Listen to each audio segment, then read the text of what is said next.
and welcome back to 24 Minutes of A24, the podcast that takes a look at the A24 library 24 minutes at a time. I am Ethan Simi. And I'm Ben Lawhorn. This week on the pod, we are playing a game of hairstyling Clue as we talk about yet another directorial debut, this time Thomas Hardiman's Medusa Deluxe. We're on fire, literally. Oh, if you've seen Medusa Deluxe, you'll get it. Spoilers ahead. But we are on fire with the directorial debuts as of late, Ben. This A24 was just like 2023. It's the year. We're putting out all the debuts. Yeah, it's happening. Like, we're just getting nonstop. So, yeah. I love it. It's pretty much every week. Let's see. Medusa Deluxe, a murder mystery set in a competitive hairdressing contest. Extravagance and excess collide as the death of a contestant sows seeds of division in a community whose passion for hair verges on obsession. Two things to note for this podcast. Number one, spoilers are ahead for Medusa Deluxe, the newest movie for A24. You can watch it on VOD right now, I think is pretty much the way that you can watch it. I believe it's also streaming on Mubi. I could be incorrect, but I heard about that. So you might want to check that out. That's how you can watch Medusa Deluxe. It is a murder mystery. So if you don't want to be spoiled for the mystery, pause this pod, come back at a future date, or once you've seen the movie, join us for our conversation. Because we've got some deciphering to do on our own. We're definitely going to break this down because I have a lot of questions. Second note, this episode of the podcast was recorded and created during the 2023 WGA and SAG-AFTRA strikes. Without the labor of the writers and actors currently on strike, the movies being covered here would not exist. A24 has agreed to pay those writers and actors what they have asked for, rightfully so. So we get to talk about A24 movies, and they get to keep promoting them and get to keep releasing them, which is very, very exciting. Couple pieces of housekeeping, Ben. We got a big one. Stop Making Sense. The Talking Heads. What is this exactly? Because you're the guy, Ben. I don't know anything about this. It's like, it's a live concert performance recording from Talking Heads. I forget what year it is exactly, but Stop Making Sense. They did a trailer of it. If you know David Byrne with like the big jacket, like the big huge shoulders, stuff like that, that's this concert. And we're getting the IMAX debut. It's gonna be shown at TIFF. It's gonna debut there, which is kind of awesome. And then there's like the global release party on September 11th, apparently everywhere except Salt Lake City. So I don't know what I'm going to do. I have to get somewhere to see this, but, dude, you got to figure this out. I can't believe IMAX, they would jip you like that. That's crazy. I know. I'm upset. I'm bothered. So I'm like, I'm either coming up to Portland, I'm going down to Vegas, I'm doing something. I gotta see this. Listen, IMAX, so you gotta get in there on Salt Lake. You gotta help our boy out. You gotta, come on. You know how much I preach about IMAX. I'm very excited that this is coming to IMAX. I think that's very cool. I think that's a really awesome thing to be done. Portland is getting a showing. It is, however, I feel part of your pain, Ben, because it is happening outside of really the city. It's happening like 25 minutes away. I got to drive to this big theater that gets all the fan screenings and previews and other things that is technically outside the city limits, and it is going to be during rush hour. So the price of the pod, I guess you got to do it. But at least I can drive there. I was gonna say, like, it's literally within the state. I don't have that option at all, so I feel like this bad for you. But I don't know. Who knows? Again, maybe I'll fly up there and we can drive together in rush hour to go see it. Let's do it, Ben. Definitely. Speaking of David Byrne, so I asked you about this. A24 announced this a long time ago, and you texted me about it this morning. A24 tweeted about it. We're getting a trailer. So the night that we are recording, we're getting a trailer tomorrow. So by the time this pod comes out, a trailer would have already dropped. So we're come out yesterday. Right, exactly. So we're a little late and in this like time gray zone here.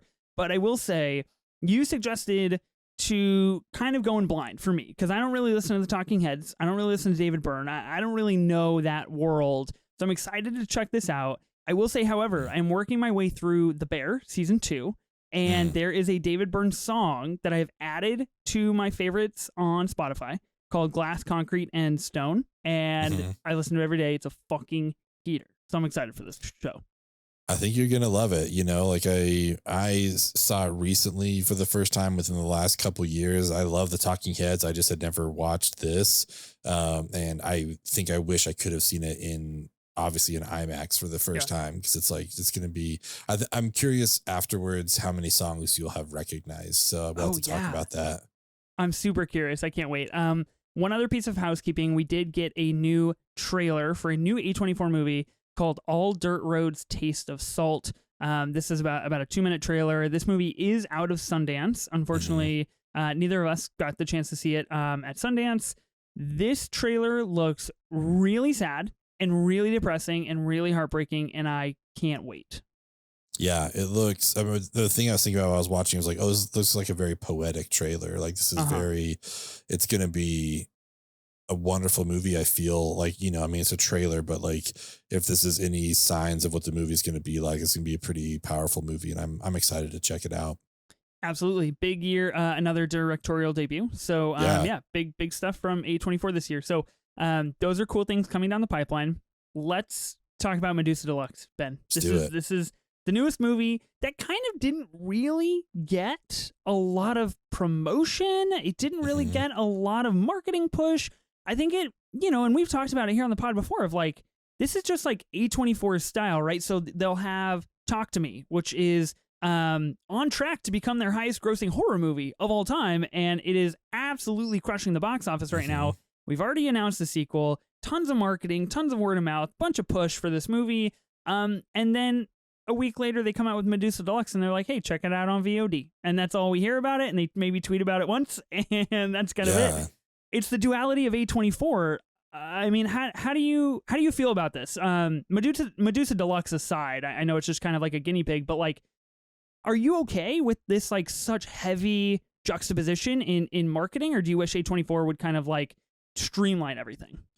I mean, smarter people than us are probably making these decisions, so I've got to just like leave it up to them. How dare you?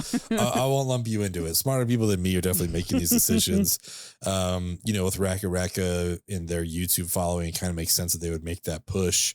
But yeah, I am curious what the decision is behind this, where it's like, it's a BBC film. It's kind of a niche like hairstyling thing.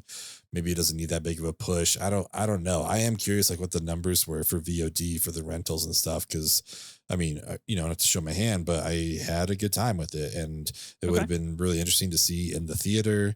But I mean, as I also talk about, my track record of the theater kind of sucks. So it was nice to like watch it at a place where I wasn't interrupted, or I didn't have to like see anyone's phone or anything like that. Yeah. So, it's curious. It's funny you mentioned that, because today at work, we were talking about some of my coworkers. We got talking about Ex Machina. That all started because we were talking about Oscar Isaac's dance scene and Genius. just how money that is. Like, it's just like one of the best scenes ever. And then we got talking about Alex Garland, and then Annihilation, and then Men. And the guy I was talking to was like, oh, what's Men? I've never even heard of that. I was like, oh, interesting. Like, I guess it did have some promotion, but maybe some people just didn't hear about it or didn't catch on to it. And it's like, also, how do you describe Men? It's like, it's about some dudes. Like, I don't know. And then like to talk about it without spoiling it, I was like, there's some imagery in there I will never forget.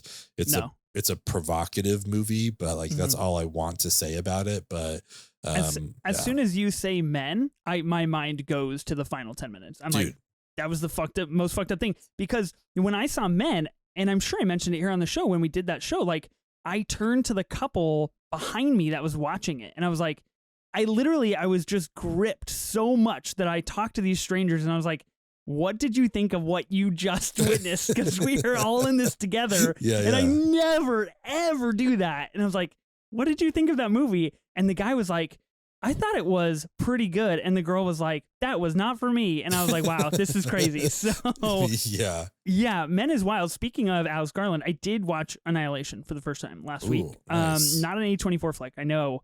I'm still contemplating how I feel about that. I love Natalie Portman. I just don't know if it was as good as I maybe wanted it to be. Yeah. But that's another pod for another time, I guess. But Alex Garland, interesting director, nonetheless. Yeah, to say the least. But yeah, I guess to wrap up my thought, like it's interesting that the last 3 weeks we've talked about Talk to Me, and then we've covered Earth Mama, and now we're covering Medusa Deluxe. And one of my coworkers does ask me like, oh, what did you guys talk about this week? And these last 2 weeks, he had no idea what these Yeah. movies were. He's like, oh, what's Earth Mom? I've never heard of that before. And it was same with Medusa Deluxe. Like I haven't heard anything about it, where at least Talk to Me got a little bit of a, promotional push. So I'm curious what Yeah. their reasoning is. If anyone from A24 is listening, please come on. Like I would love Yeah. to hear about that. But I don't know. I'm glad we're watching him. That is fascinating for sure. And, to that point, like Problemista, with Tilda Swinton, that comes out in a week. That comes out next week. We have no idea how to watch it. We don't know if it's playing in any theaters. We don't know if it's VOD.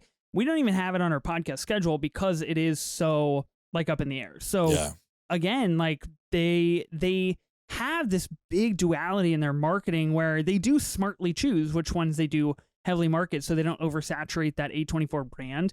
But I think it's really interesting because of your situation, right? That you mentioned, like people don't know these are A24 films. And I wonder if that is a good thing. I wonder if A24 is kind of like protecting the brand and protecting that logo by not flashing that and saying, hey, we actually are releasing one new movie every single week for the entire month of August. Any other studio, like, A, that doesn't happen. And B, I feel like they would just be like, you're getting a new movie every week, like enjoy it. And A24 is like, no, we got one big one. The rest of them you can discover on your own, which is very, very cool and very like in line with A24. Okay, so Medusa Deluxe cinematographer is Robbie Ryan. I just wanted to call this out real quick. In a review that I read on Roger Ebert, this cinematographer did Come On, Come On and The Favorite, which is really impressive. And I had no idea did this film. I do want to break it down. I want to break down the ending. I want to know your thoughts on the murder mystery of it all. But I think, of course, we should do general thoughts first, and then I want to get your take on the technicality of this movie, because going into it, I had no idea that this was a oneer. No clue that I was watching a single take for close to 100 minutes, and I was pretty blown away from the technicality standpoint of things, at least. Yes. Sorry, I'm pulling up his IMDb. He did Marriage Story. Like, let's fucking go. Are you serious? We're so back, baby. Yeah, he's done so much good stuff. He's done American Honey, which is an A24 movie that we need to cover still. He did a movie I love called Fish Tank, British film. So Ginger and Rosa, I think that's also an A24. That is also A24? I think that's like done a lot. One of the first A24 movies. I believe so, yeah. So we'll be watching more of his stuff, I guess, as it comes along. But what was the question? I don't know. I'm sorry. I got so caught up with his IMDb. I was like, wait, this guy's probably done so much other cool shit. Marriage Story jumped out to you and just suffocated your brain. It was like, it's all Marriage Story, I cried baby. 4 times. I love that movie so much. It's amazing. The technicality of this movie being a oneer and being set in this space that is essentially a warehouse with a stage, right? Smartly set in a place with dark hallways, so as to kind of cover up these seamless transitions. What did you think about the fact that it was a oneer? Because I didn't know this going into it, and I was pretty blown away. Yeah, I had no idea we were getting this. The setting feels similar to Birdman, when they're inside the theater where we get kind of like the dark hallways and things like that. Movie. It really is. I love the oneer aspect of it. Sorry. I love the oneer aspect of it. I'm curious. Well, I was curious throughout watching it, how well would the story work if it wasn't a oneer? You know what I mean? And I think that's like the thing with so many of these oneers is like, is the story interesting or not? But speaking of the technicality of it alone, I think they pulled it off great. And honestly, like they weren't even super tight with everything. Like they did a great job, but like we see a lot of camera reflection. Like we see some of that in the mirror. We see the camera shadows and the lights like on the actors' faces. Like it wasn't this thing, we don't get that in Birdman. Like that thing is dialed in. That's super tight. Elite level. Yeah. Right. And this one was like a little more, I don't want to say run and gun, because like shooting a oneer for any amount of time is super difficult to do. And they still pulled it off great. But I think that's what I liked about it is they were kind of like fast and loose with it. Where it's like, you know what, like you might see someone's like leg in the mirror really quickly. Like that's okay. We're just going to keep moving forward with it. So I enjoyed the technicality of it. I think it added to my enjoyment of the movie. Because again, like we'll talk about it. Like, I don't know the story itself, how much it would have like kept me interested if it hadn't been told this way, Hmm. because we get a lot of great monologues, we get a lot of really good stuff in here. But yeah, the technicality and the seamlessness of it all, I think it worked really, really well. And I thought it was interesting that the trailer doesn't let you know that at all. I don't think there's Yeah, any way to have any idea this not is at what's all. going to happen at all. I I do think you raise a fascinating question in the fact of and this could be applied to all movies that are kind of told in this style with this oneer, right? Obviously Hmm. 1917 probably being the most famous and the most Yeah. iconic. Is the oneer there to service the story, or is the story there to service the oneer? I think Hmm. at least in this situation with Medusa Deluxe, and I'll say, so I don't keep people waiting in suspense. I was disappointed by this movie. I think I wanted it to be a lot better, and it just wasn't for me. Hmm. So I'm really excited to get into this conversation. But I think with that question in mind, it does seem like the story was maybe designed to service the oneer of this idea of like, hey, I have an idea for a setting, and like we could do a murder mystery, but Hmm. also like I just want it to be a oneer. Like, how can we make that happen?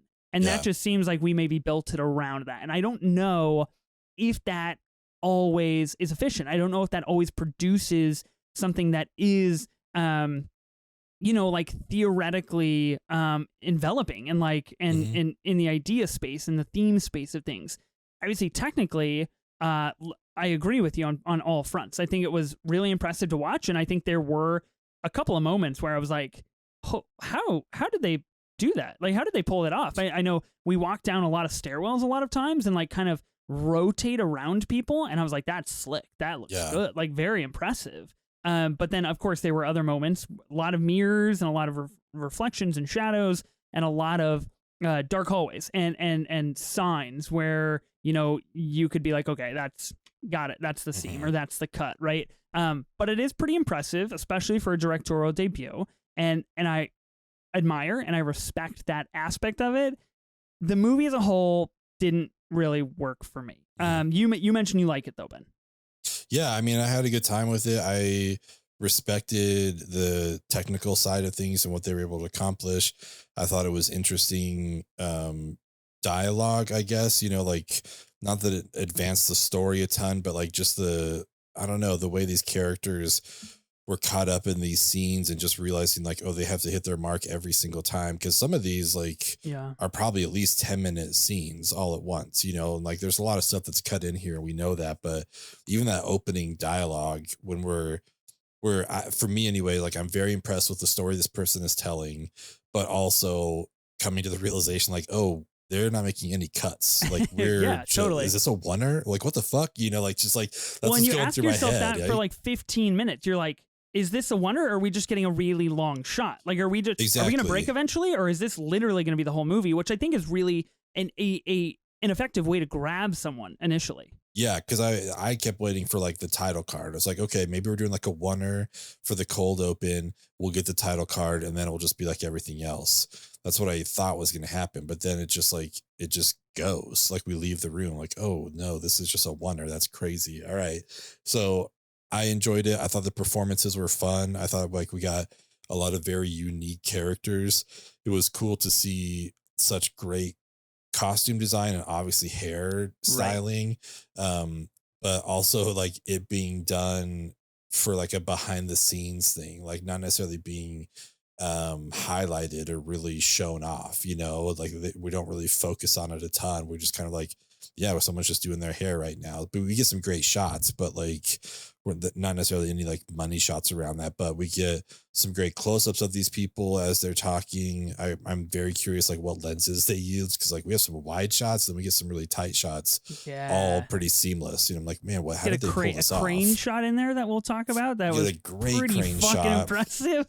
So it's that kind of stuff. And again, like I would probably drop a star off of this if it hadn't been a oneer, because I just like I Uh-huh. respect what they did so much. So yeah, I mean, I Yeah. thought the payoff was kind of interesting at the end, that we'll get to that as well, but some fun characters. Luckily no baby was put into a boiler Oh my room. god. You don't know how many times I thought of Climax when watching this movie. Yeah, I was right. like, sick. Like, I I guess, and maybe that was influencing me a little bit, where I was just, because there is a baby in this movie, a very, very cute baby, and you know, the setting and kind of that color palette and like that cabin fever that you naturally get from a situation like this. And I don't think this story, like I said, it didn't really work for me in general, but I don't think it would have worked for me in the slightest had it not been a oneer. I think it is very important to keep that flowing energy from place to place and person to person. That is what makes this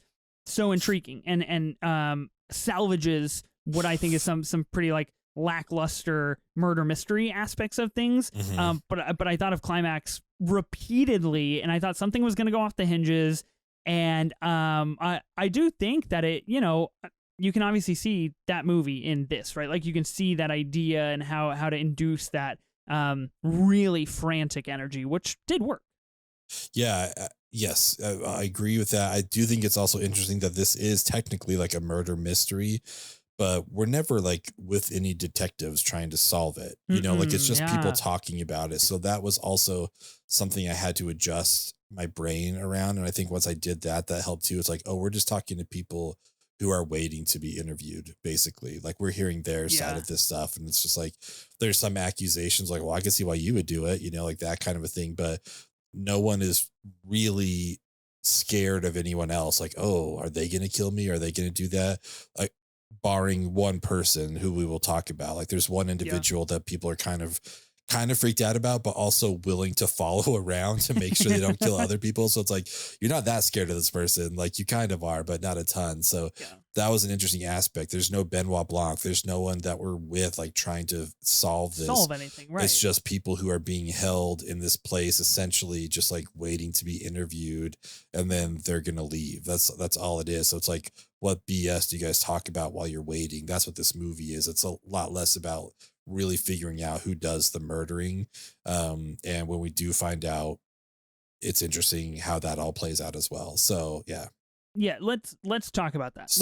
Let's figure this out, because I have questions and I want to know. So this is 1,000,000% spoilers. This is the final 10 minutes of the movie. This is how the murder mystery is quote unquote solved. Okay, so you mentioned that character. His name is Gak. He's a security guard. He's really weird, really creepy, walking around. So essentially the information that we're given is that this person has basically been has been scalped. Yeah, exactly. And the hair and the scalp is somewhere, and we find out that it is with Gak. It is in his locker. And he had a romantic entanglement, a romantic embrace with this character that died, and then basically found him passed out or dead already in his chair, and then scalped him because he thought that he would want his hair preserved.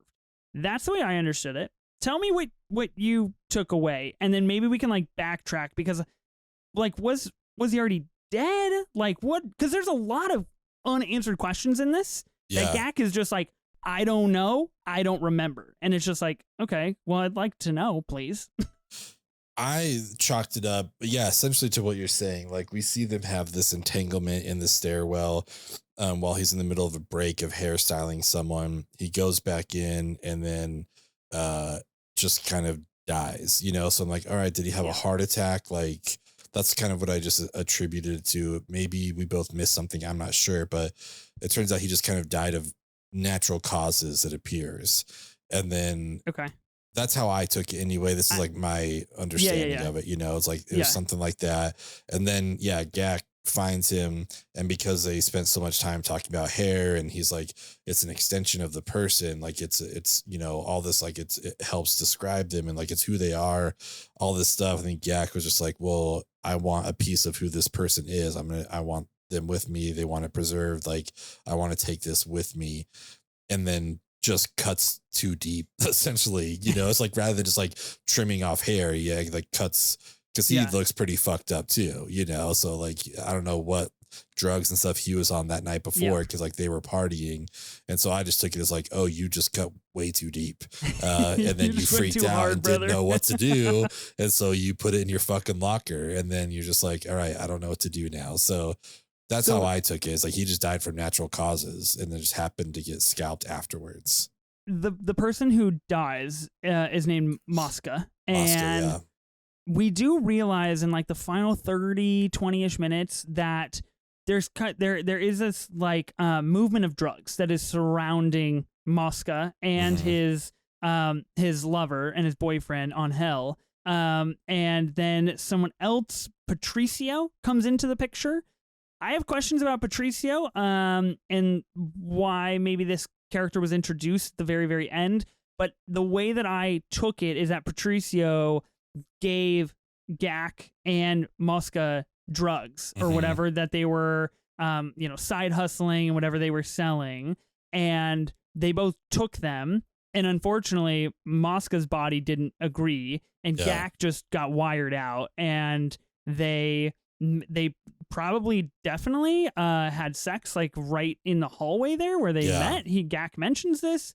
And then Mosca's like client, hair client, goes for a smoke break and comes back and is dead and scalped. So all of this takes place really in like 5 minutes that this person is gone. I think it's interesting. It just doesn't like, it just maybe just wasn't like the quote unquote like murder mystery, like not even shock factor, just like, someone killed, like nobody killed him. I think that is one of the biggest issues for me, is like it's billed as a murder mystery and we're like, okay, who would have had, and the entire time I'm thinking like, okay, who does Kendra, does Cleve, do all these people have motives? Who is invested in this? And you get to the end and you're like, oh, he just died. And then this guy who was just high that like had sex with him scalped him. It's like, pretty fucked up, but like not a murder mystery in my opinion. No, you're not wrong. And I think we both just at some point approached this movie differently, because I think early on I was like, no one's really caring about who did this. So I don't really care. Like, whatever. Like we'll find out at the end. I'm just going to go along for the ride. But I could see being frustrated about like, well, wait, why is no one really trying to figure out who did this? That this was a murder mystery. So I could see the disappointment by the end for sure. Gak was just sketchy from the get-go. Like he was the guy. Like the first time we see him, it's not like hidden from us that this guy is weird and is probably messed up. And we do like the very first time that we meet Renee, who just elite fashion on Renee, incredible hair, just looks like a fucking G, smoking his vape and like just stressing the fuck out over this. Who apparently also had a thing with Mosca going on, or was an ex-boyfriend of Mosca. And like Gak is weird from that moment. We see him wiping up blood from his locker. So like, I guess I was led to believe like, oh, cool, that's a clue. Like, I want to know, like, is Gak in on it? Like, what's, what are we doing? What's he hiding? Where does it go from here? And while I think there's interesting themes of like, what I guess, what would you do for love? And like this industry, and maybe like that puts people on this, like the description says, on this edge of obsession, and like where this fits into things. It just felt a little too splintered for me in terms of like, oh, we've got 30 minutes left. Let's bring in this drug ring theme or like idea or story. And I was just like, whoa, like why was this not brought in like 30 minutes ago? Because then we could spend an hour. I was kind of confused on Patricio, like he came and went, and like, I don't know. I just think there are too many vacant ideas for this movie for me to really dig in and enjoy it. That's totally fair. And Renee's current lover, like, sounds like he had a past or kind of a side thing with Patricio, who then is connected to Mosca and Gak. Like, there's a lot of stuff that's brought in for sure. It's kind of weird. And, the Mosca thing is, he's one of the hairdressers that's in this competition and is apparently the favorite. But that's when it's just like, well, no one seems to really be worried about that. Like, they're kind of jokingly, somewhat lightly accusing each other of like, well, Cleve, I can see why you would do it, because you want to win, and all this kind of stuff. But like, that never really got pursued. The Gak thing was interesting to me though, because it became a full 360 on thinking he did it, because he is sketchy as fuck at the beginning. But then, like any good murder mystery, you're like, no, that's just like a bluff. That's like a reverse psychology. Like they want us to think this guy did it because he looks so sketchy. He's wiping blood off his locker. Like okay, so it's not him. They want us to think it's him. It's not him. Not gonna be, yeah. Who is it now? And then like we go through this whole movie, then like we come all the way back around. It's like, oh my God, Fucking it was Jack. him. Like he didn't kill him, but he's the one that scalped him. It's like, oh, okay. That was crazy. They really kind of just told us from the beginning, in a sense, who this was, like who was responsible for this. And for me, that worked. I was like, oh, that's really interesting that they were like, oh, look at this guy over here. Maybe it's him. And we as audience are like, definitely it's not him. Come on, you guys. I've seen movies. I know who did it, that kind of a thing. And then by the end, it's like, actually, we told you the whole time. Like he was wiping blood off his locker because that's where the scalp is. I think I would have been on board with that if it ended up being Cleve, who is the first person that we see in the first scene. We'll start our true cinema here. We get in the first scene, we get this monologue from Cleve about kind of her history with people. She's the only person with a history of assault in this kind of group of hairstylists, and she hits a dude with a glass conditioner bottle, which incredible monologue, really impressive stuff to deliver this, and the camera's swirling around. I think if it ended up being that, where it's like, oh, okay, cool, it was Cleve. Like, yeah. Duh. She has a history of this kind of stuff. That makes sense. He was slated to win. She's wanted to win forever. She accuses Renee and Kendra of kind of being under the table on this kind of stuff and funding the money for this project and all these kinds of things and this contest. Okay, cool. Checks out. Like if it ended up being Cleve that like literally cornered him and scalped him, I would have been like, all right, that was okay, cool. That was kind of fucking sick. But like it didn't, and it I guess that just like is where it differs for you and I. I guess I just didn't fall on your side. But I liked the intro to the movie. I thought it was pretty cool. Yeah, I mean, I talked about it already, but I would have loved seeing a reaction video of my face as I'm watching this, because I'm just like processing. I was like, all right, this is a long take. It's like, wait, is this a oneer? And it's like, no, this is just gonna be like an intro. It's like, oh my, holy fuck, this is a oneer. This whole movie's gonna be a oneer. It's just like, what is happening right now? But just so well done. And then again, like a lot of people, I mean, people know I do like video production, but I think even people who don't do video production are still just like, how did they pull this off? Like, where are they? Like, and it's ballsy to like, we're going to do a dressing room that has like entire walls of mirrors, and tons of lights, but we're not going to do like Black Swan and digitally remove ourselves. Like, we're just going to like kind of shoot around it as best we can. And they do a really good job of it. So this opening scene, as far as the oneer aspect goes, really set the tone for me. Yeah, I like the oneer. I dig the oneer. I think it's executed well in the entire movie, especially in the first 10 or 15 minutes. And I, much like you, I think the thought process, especially when you go into something this blind, like 1917, everybody knew. Like you watch it because it's a oneer. Like that's why you're seeing this movie. It's part of the pitch. And this, not so much. So it's definitely a wonderful surprise. Security guard Gak asking for baby wipes. Just really strange, really weird, and just from the start, you're just like, all right, this guy's fucking weird. Like, there's no other way to put it. Yeah, I mean, at first, it's like, I think I assumed, I don't know if you did, but I was like, oh, he just shit and he like needs a baby wipe. Like, okay, interesting. That's ballsy to ask someone for it, Yeah. And then he comes back a second time. He's like, can I get more? It's like, dude, what the fuck, man? Like, are you okay? Yeah, what is going on? But then, that's when it becomes like, oh, okay, they want us to think this guy is the guy that did it. Got it. Okay, so now we got to pay attention to everybody else. Let's see what's going on. So cool way to meet the character. Cool way to like transition between floors and stuff like that as well. So I think cool. like just realizing like, oh, okay, we're going to do this all in one take. I'm genuinely curious how many takes of this are like stitched together, because I think they did a really good job with it. Yeah, the transitions between characters is done really well, in and out of rooms and between floors, like you mentioned, is pretty awesome, and something that's really, really technically impressive. I don't know how they did some of these things.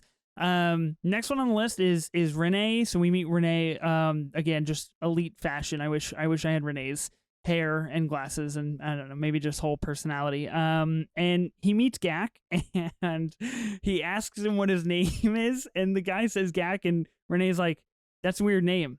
He's Gak. It's like yak. And I died all on the spot. I was like, that's maybe the funniest thing I've ever heard ever. And then Renee continues to get really inside of his mind, which I actually like this scene. I thought it worked well to be like, damn, this guy's really troubled. This guy's beat up because he does run this competition. And he says something about like a snow cow. And I was just like, okay, this is getting weird. Where are we going with this? Things are getting a little frisky. And then unfortunately, like that all just kind of drops. But I think it was, obviously to show Renee's hand a little bit, how distressed he was. Wonderful interaction.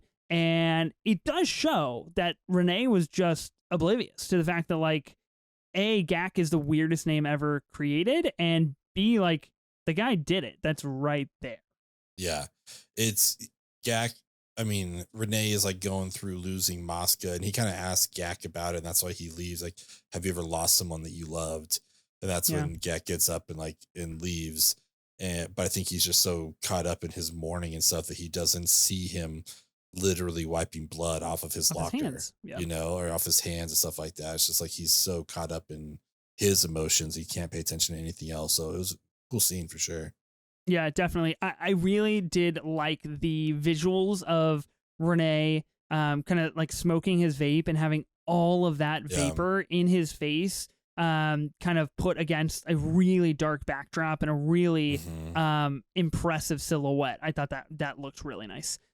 Next scene, Cleve taking it to Renee and Kendra. This is when Cleve just starts accusing Renee and Kendra of things, of like having this whole thing basically done up and rigged, and everybody's in on it. And I liked this. I wanted the movie to keep going in this direction of the drama between everybody, instead of getting sidetracked with like, oh, we think Gak did it, let's hunt him down and figure that out and then learn all this extra stuff.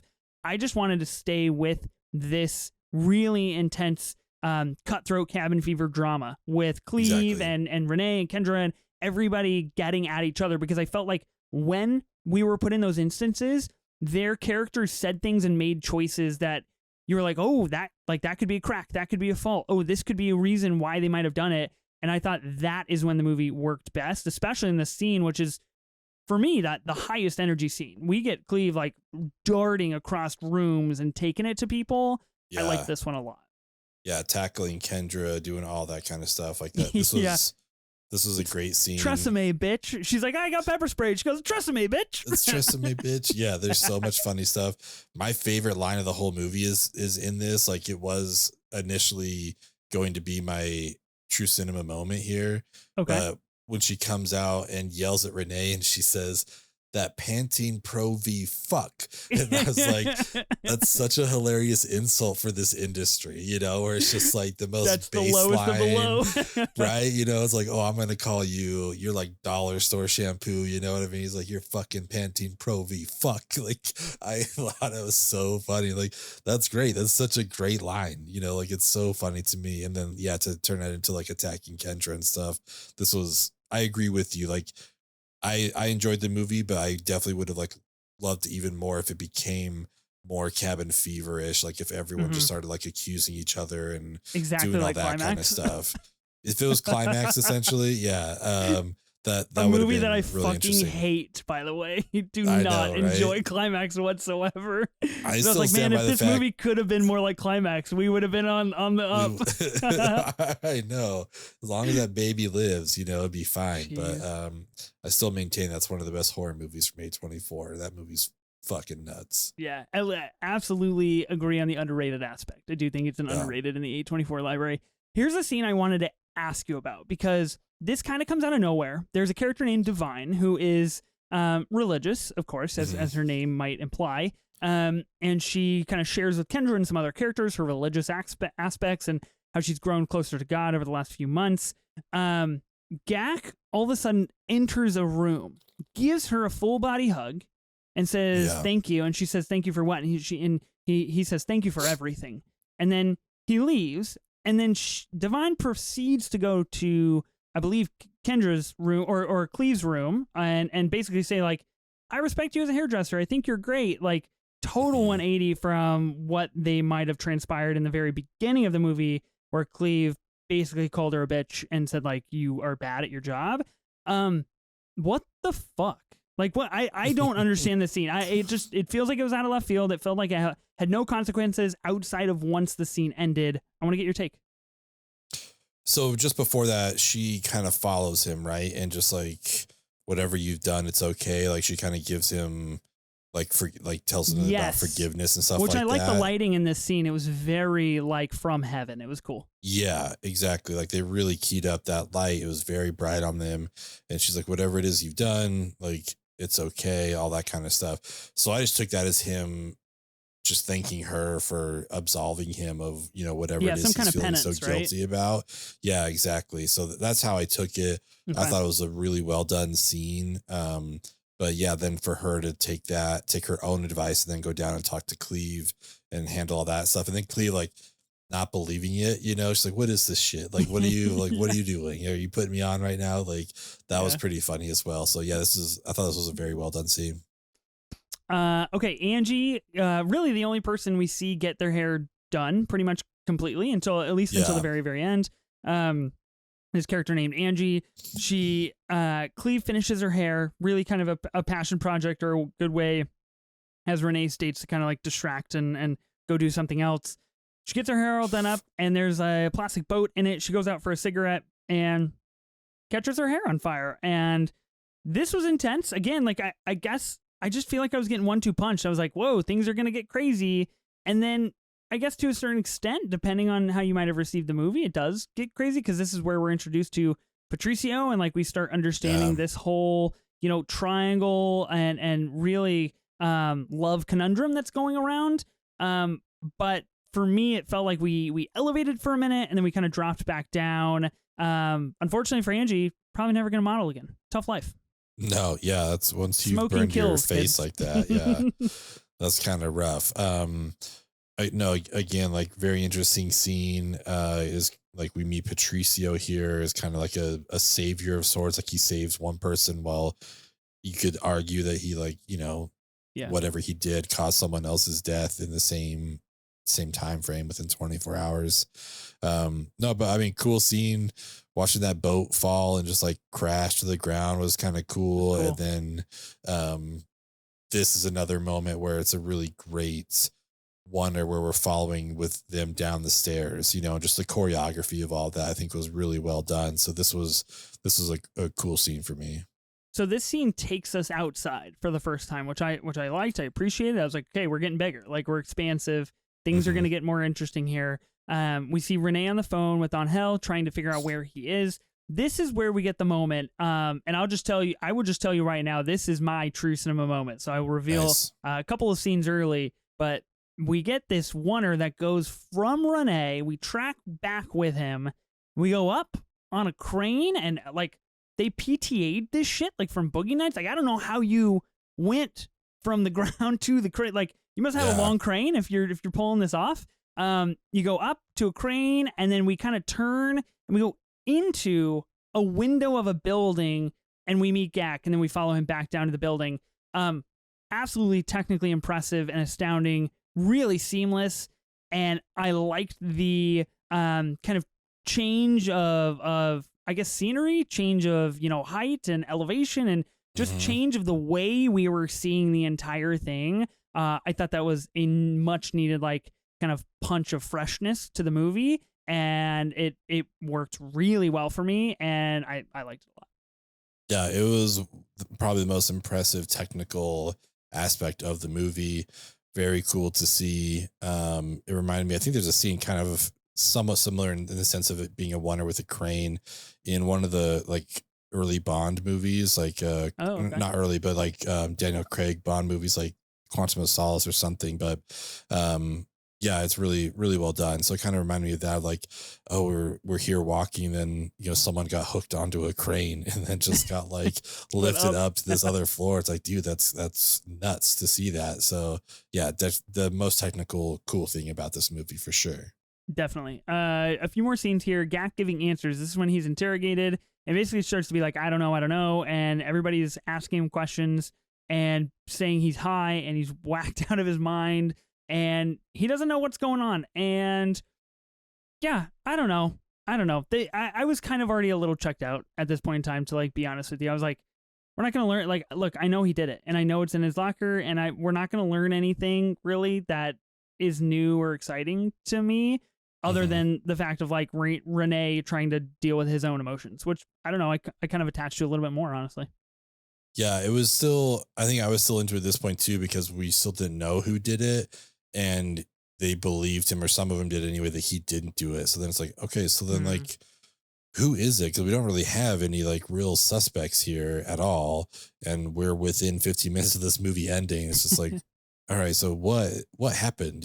So I mean, we'll get into that, but like hearing all that, I was like, okay, cool. Like that's good. And then we're met with the final explanation.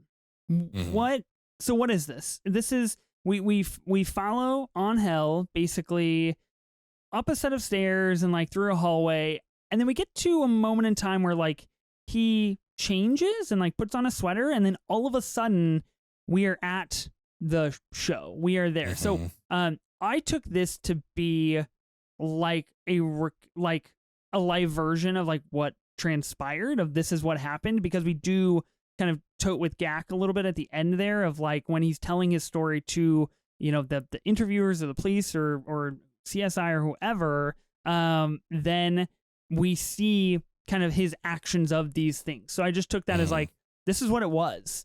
And everything we've lived for the last hour and a half is what it turned into after the incident. How did you decipher this like final 10 minutes?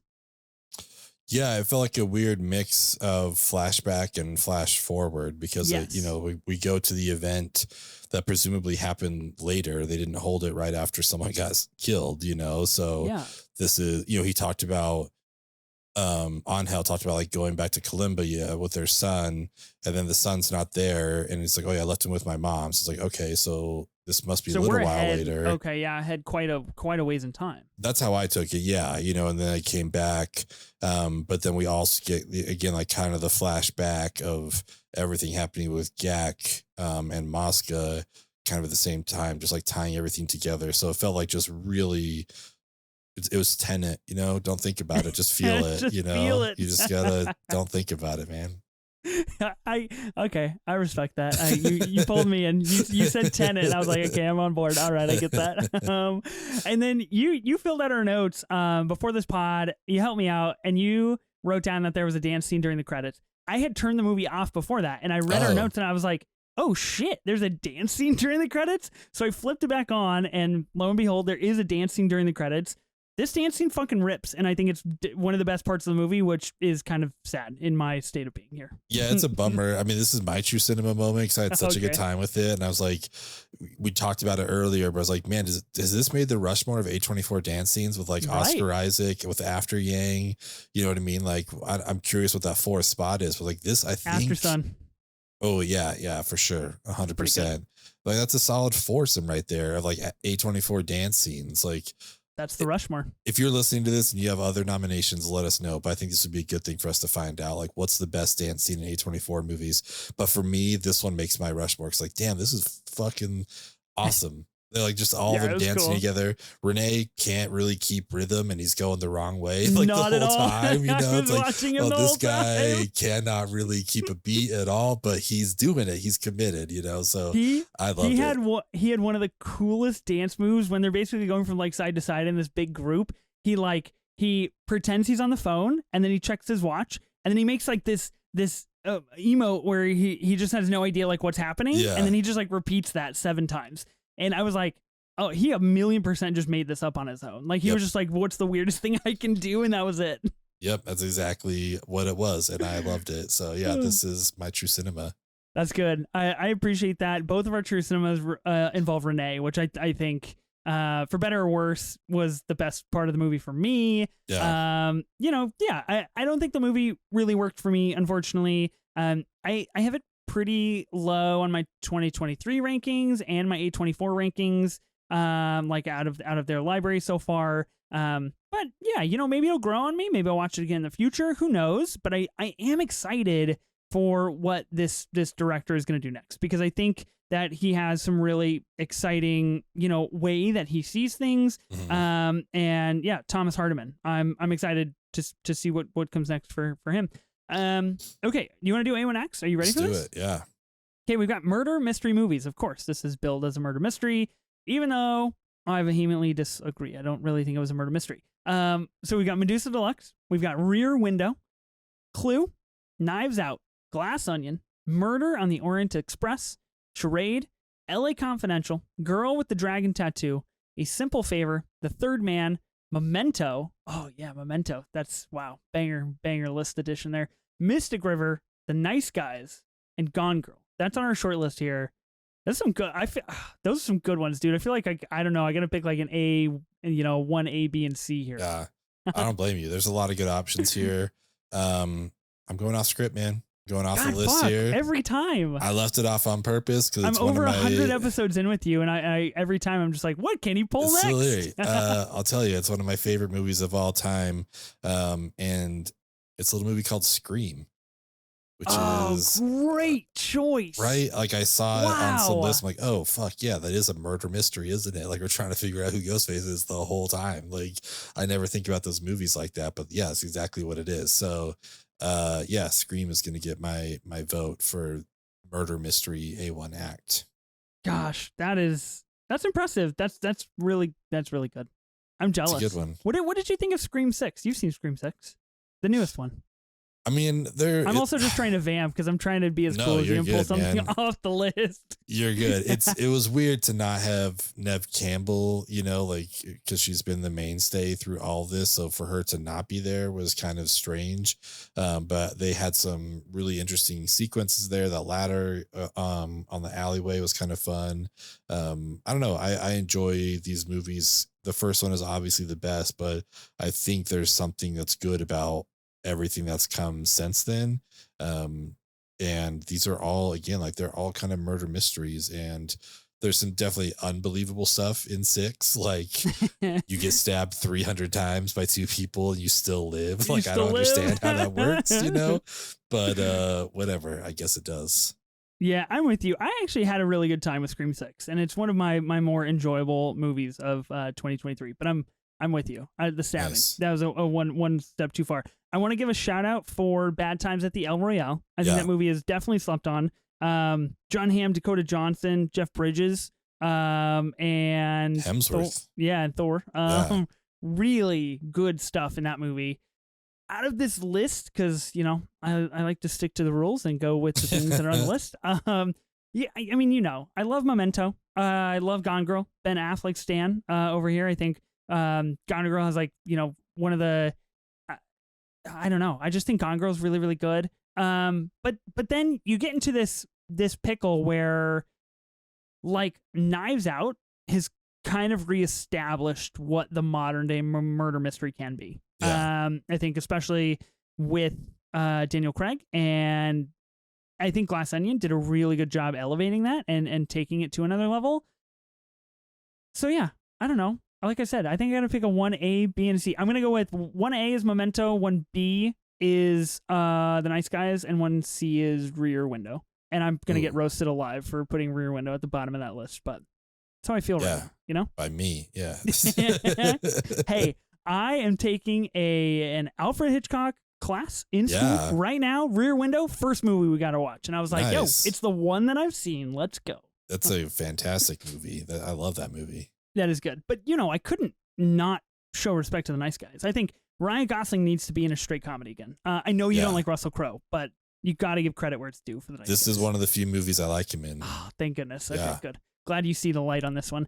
The second A1 act, Wonder movies. This is a Wonder. We've talked about it. I think it's really the best part of this movie is the fact that it is Wonder. So we've got Medusa Deluxe, 1917, Rope, Victoria, Running Time, Son of Saul, Invasion, Blind Spot, Silent House, Birdman, like we mentioned, and Russian Ark. I don't know any of these movies. Most of them are foreign films. I don't really know any of these movies outside of 1917 and Birdman. And I'm gonna go with Birdman. I think Birdman is a 5-star film. I think rightfully was nominated for a bunch of Oscars, and I think funnily enough, it's very similar situation and a very similar scene or kind of setting to Medusa Deluxe, and that kind of inhabits this kind of wonder. But I love Birdman. You know what's crazy is that you probably know this, but he shot that in between shooting The Revenant. Yeah, that's so fucking crazy. Yeah, Like to direct Unreal. to like Best Picture winners, like and just like do one of them in the middle of one of them. Just like, oh, I gotta wait for it to get winter down south, so I'm gonna film another movie right now that's gonna win a fucking Oscar. Like, take up a little second job, actual side hustle. It's crazy. Yeah, I mean, Birdman is great. 1917 is great.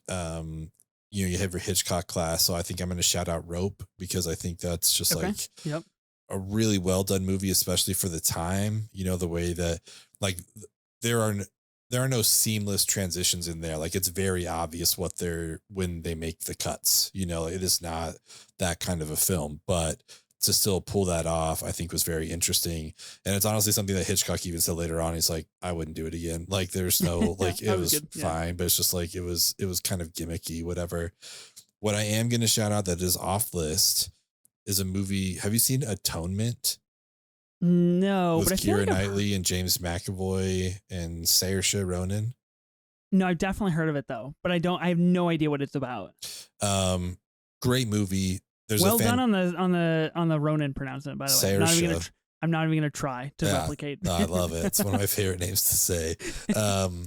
But there's a fantastic wonder moment in here where McAvoy's character is actually on the beaches of Dunkirk, like the Nolan movie. That's where the scene takes place. And it is this long, I want to say like 10 minutes at least, but this wonder of like all these troops on the beach and he's walking around trying to find someone and just the explosions, like all this stuff that's happening. It is so well done. And it's just like in the middle of this like Joe Wright movie who's just like, like this romantic movie. And then suddenly there's just like fucking banger wonder scene. So it doesn't qualify for the whole movie, but it is something that sticks with me. It's just like such a well done scene. So my pick is Rope, but I want to shout out Atonement. That's fair. Top 3 Norton performances, because I mentioned Birdman. Now I'm going down the Birdman hole. Do you have 3 off the top of your head? Because I'm gonna go out on a limb and I'm gonna say Fight Club, Birdman, American History X. I think those are Norton's finest. Yeah, I mean those are all good. Primal Fear is solid. I'm a proud fan of the Incredible Hulk. I'm not gonna deny it. You alone. Yeah, hey, that's a great club. It's a club of one, but I love it. So, yeah, I mean, it's hard to argue American History X and Fight Club. Like those, you have to have those two. Then the third one, I think, can be up for debate between so many things. But I'll probably take Primal Fear, which I also think was like his feature debut. I think it was his debut. Yeah. Yeah. I've not seen Primal Fear, but who knows? Maybe this power ranking changes when Sausage Party 2 comes out. Apparently he's in that. So we'll see what happens. Maybe. Yeah. A24 ranking for Medusa Deluxe. What do you got, Ben? I'm feeling disappointed. I'm feeling sad about where I'm headed with this. I don't like it. Let's see. I gave Earth Mama a B+. I'm trying to like go through and see what's like. We very sporadically document our ratings. Yeah, we do. Yeah, it's tough. It's a tough job because we always forget. And then I'm like, I'm never going to go back and find out. I think I'm going to go maybe a B- 24. Oh, wow. I think that's what, is that too low or is that? No, okay. No, I feel like that's pretty high. I feel like that's pretty good. If they had embraced that scene with Cleve, and done more of like the pointing fingers at each other, this for me easily could have been a B+ if it had gone that route, but that's not what they did. And that's fine. I still respect what they did and I still enjoyed the movie. So yeah, I'm going to go with a B- 24. Respect. I'm going to go, gosh, this pains me because I think Medusa Deluxe I think the idea is there. And I think Renee is a really cool character, and I think it's a great movie in theory. And I still think the title is bitchin'. I really like the title, and I like the artwork for this movie and everything. But I'm probably gonna give it. I gave Earth Mama a B+. Is that correct? A B+ 24. Yeah. Yep. Oh gosh, it pains me, and I try not to do this, but I'm gonna go with a D+ 24. Hot I damn. think, yeah, I think I would have gone with a D if I didn't get the crane shot, and that bumped it up to a D plus. I love that crane shot. But like I said, I don't know. It just felt pretty vacant to me. I was left a little empty handed when we got to the end and kind of resolved all of these things, knowing that it was GAC from the very beginning. And I just feel like we didn't really dive deep enough into each individual character to warrant this particular story. And the Wonder's technically impressive feat, and there were some good moments, but it just is pretty low in the A24 library for me. Maybe I revisit that at another time, but I know it's like engraved in stone and I can never change my score. So. Yeah, it's locked in 100%. Forever and ever. Yep. Here lies Ethan Simi, Medusa Deluxe D24. You dropped it down to D24 already. Damn. Oh, D right. plus 24. D plus. Kidding. Has the crane shot. I forgot. Yeah, give it the crane shot for sure.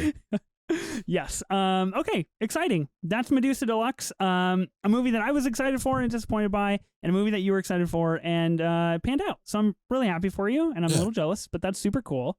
Next week on the pod, we're talking about the Florida Project. No new A24 movie. We don't know when we're going to get to see Problemista.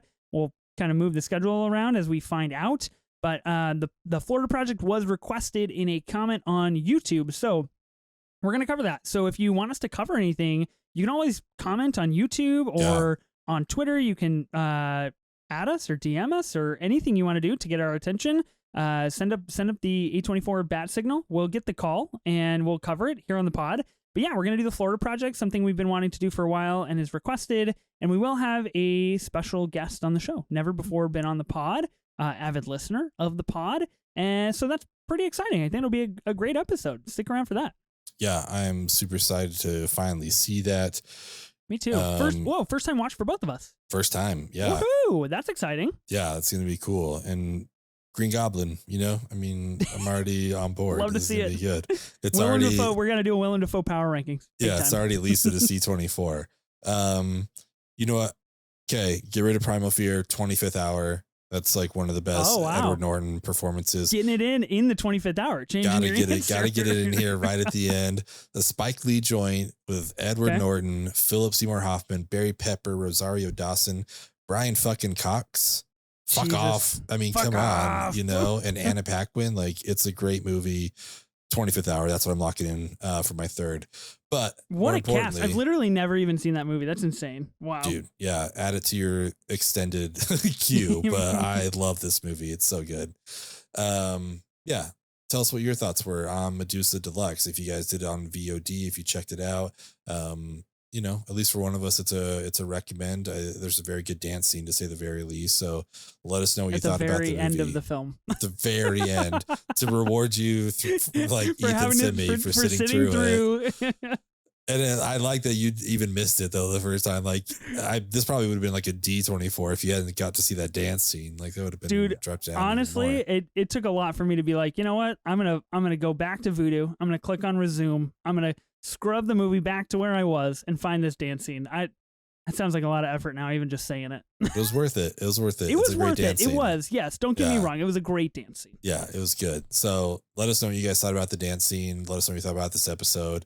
And let us know what you want us to watch. We are open to taking recommendations all the time. So hit us up. Absolutely. We're on Twitter and Instagram at 24 minutes of A24. And don't forget that you can subscribe to us on YouTube as well, where you can watch us talk about this stuff. Ethan does a great job putting these episodes together, and they're super fun to watch. So check them out. If you're watching this one on YouTube, you might notice a little difference. It was 105 degrees in Portland, Oregon today. So I could not be in the shed, in the infamous recording shed. So I'm in my office with my wife's Boston finisher number behind me. Shout out. Like that. Love to see it. I love it. Yeah, it's so good. Also, if you're interested in supporting the pod, you can become a patron. We have a side patron podcast called 24 Minutes of Not A24, where we're going through not A24 stuff. We just ran through the whole Mission Impossible series. We just did Disney rides, the movies, which was kind of fun. And then now we're Shout out Jungle Cruise for being better than we both thought it ever could be. Yeah, right. So good. Yeah, it's the 8th wonder of the world. And then right now we're going over our AI movies, artificial intelligence, some fun stuff in preparation for the creators. So if you have interest in supporting us, we would love that. But either way, thanks for checking it out. Thanks for listening. I am Ben Lawhorn. And I am Ethan Simi. Spring break forever, bitches.